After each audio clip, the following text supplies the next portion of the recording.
আপনার আমাদেরকে যিনি বানাইছেন উনি তো 50,000 বছর আগে আপনার সৃষ্টি করেছেন। সুবহানাল্লাহ।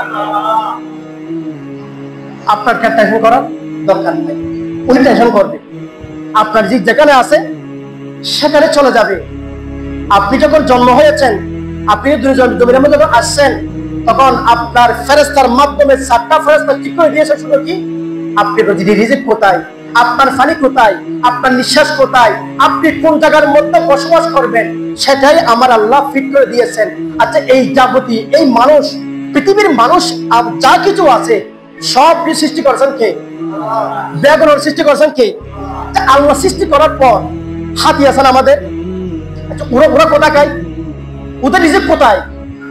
কিন্তু আমি কেন টেনশন করবো? আমার টেনশন করার দরকার নাই।